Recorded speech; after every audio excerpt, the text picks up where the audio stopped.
Hi viewers, welcome to Adhi's kitchen. Banana வச்சு சூப்பராக எப்படி ஒரு ஈவினிங் ஸ்நாக்ஸ் செய்யலாம் அப்படிங்கிறத நம்ம பார்த்துடலாம். ஒரு வாழைப்பழத்தை இது போல் நான் பீஸாக கட் பண்ணிக்கிறேன். இது கூட இதே போல் கட் பண்ண 2 வாழைப்பழம் நான் ஆட் பண்ணிக்கிறேன். மொத்தம் 3 வாழைப்பழம் கட் பண்ணி வச்சுருக்கேன்.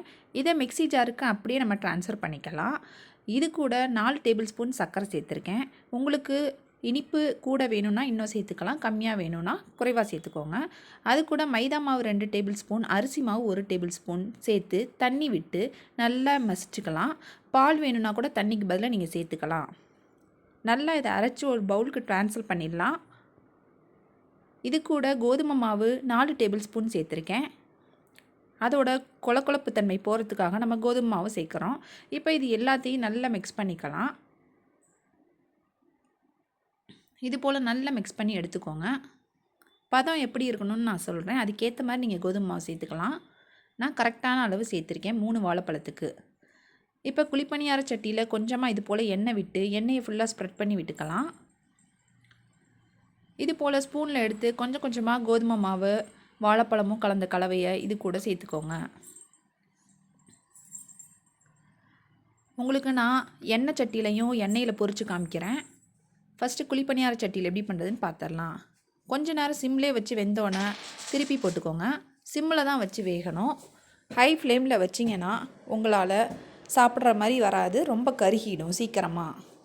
சிம்லேயே வச்சு இது போல் திருப்பி விட்டு வேக வைங்க. பாருங்கள், சூப்பரான கிறிஸ்பியான வாழைப்பழம் குழிப்பணியாரம் ரெடி ஆகிடுச்சு. நான் அடுத்த ரெசிபி செய்கிறதுக்குள்ளே என் பொண்ணு இதை கொடுமான்னு சொல்லி வாங்கிட்டு போய் சாப்பிடவே ஆரம்பிச்சிட்டா. இப்போ நம்ம கடாயில் எண்ணெயில் பொரித்து பார்த்துடலாம். கடாயில் எண்ணெய் நல்லா விட்டுக்கோங்க. எண்ணெய் நல்லா ஹீட் ஆனோன்னே இது போல் கையிலே எடுத்து கூட நீங்கள் மாவை போட்டுக்கலாம். கொஞ்சம் கூட ஒட்டாதுங்க, ரொம்பவே சூப்பராக வரும். இது போல் கொஞ்சம் கொஞ்சமாக திருப்பி விட்டுக்கலாம். நான் ரொம்ப ஹை ஃப்ளேமில் வச்சுட்டேன், அதனால தான் லைட்டாக கருகனாப்பில் இருக்குது. லோ ஃப்ளேமில் வச்சுக்கோங்க. பாருங்கள், வெந்தோடு எடுத்து பாருங்கள், சூப்பராக வந்திருக்கும்.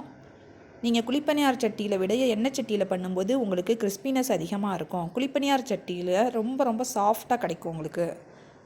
பாருங்கள், ரொம்பவே சூப்பராக வெளியே கிறிஸ்பியாகவும் உள்ள சாஃப்டாகவும் இருக்க ஒரு வாழைப்பழ பணியாரம் ரெடி ஆகிடுச்சு. ட்ரை பண்ணி பாருங்கள், குழந்தைங்களுக்கு ஈவினிங் ஸ்நாக்ஸுக்கு கொடுங்க. ரொம்பவே சூப்பராக இருக்கும், ஹெல்த்தியான ரெசிபியும் கூட. வீடியோ பிடிச்சிருந்தா மறக்காமல் சப்ஸ்கிரைப் பண்ணிவிடுங்க. தேங்க்யூ.